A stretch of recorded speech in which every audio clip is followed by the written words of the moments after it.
Magandang gabi sa inyo mga Lods. Tayo ay muling nagbabalik. Ako nga pala si Ruel Alpapara. Bago tayo pumunta sa ating topic, shoutout muna kay Sir Kokya ng MCCJ Security at kay Joshua Laurio Kabungkal. Yung dalawang yan ay lagi sa akin nagpapa-shoutout. And guys, sinoutout ko na kayo. Yung mga gustong magpa-shoutout, lagi lang kayong mag-abang sa ating mga video. Pag meron tayong ganitong topic, yung ganitong tutorial, mag-comment lang kayo. Agad natin yan didinggin. Punta na tayo guys sa ating topic, unoriginal content. Paano ba mawala? Alam ko guys, yung iba sa inyo alam na tong topic natin ngayon, unoriginal content. Kaya guys, ito pong video na to para lang po sa mga hindi pa alam kung paano ba mawala ang kanilang unoriginal content. Kaya panoorin nyo tong video na to. Let's go! Guys, nandito na tayo sa ating profile. Kaya guys, kayo, kung meron kayong unoriginal content, huwag nyong babaliwalain yan. Kasi, makaka-apekto yan sa inyong monetization.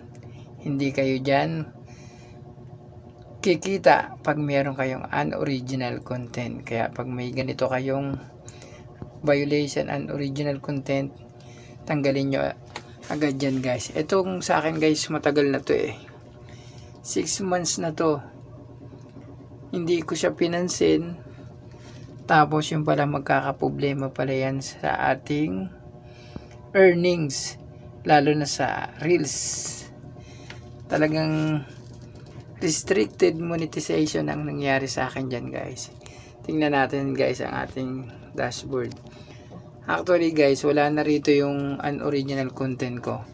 Pero ipapakita ko lang sa inyo kung paano ko ba ginawa na mawala ang ating unoriginal content.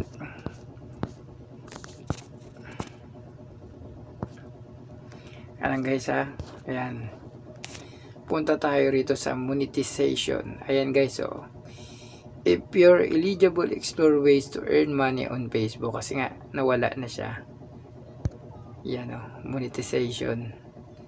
Punta tayo sa stars.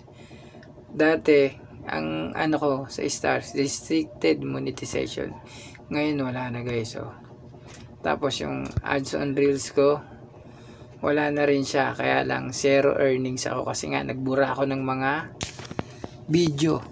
Kasi nga, inaakala kong yung mga video na yon ay merong violation. Ayan guys oh. Punta tayo sa ating profile recommendation. Pindutin mo tong monetization. Ayan guys oh. No monetization breaches. Okay na siya lahat guys. Pero ang pinaka the best talagang gagawin mo ay mag-delete ka lang ng video mo. Kung marami ng views yung mga video mo, wala kang magagawa kasi kailangan mo talagang burahin yun.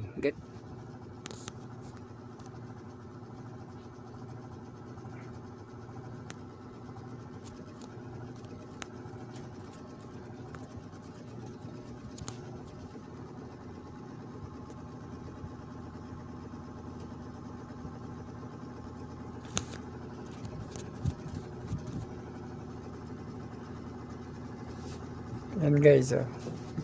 Creating report na siya. Wala lang signal guys. Mahina. Yan oh. Include complete logs and diagnostic in your report. Include mo guys. Kaya mamimili ka dyan kung ano ba yung mga i-report mo. Buy and sell group, camera, pili ka lang dyan guys kung ano yung i-report mo.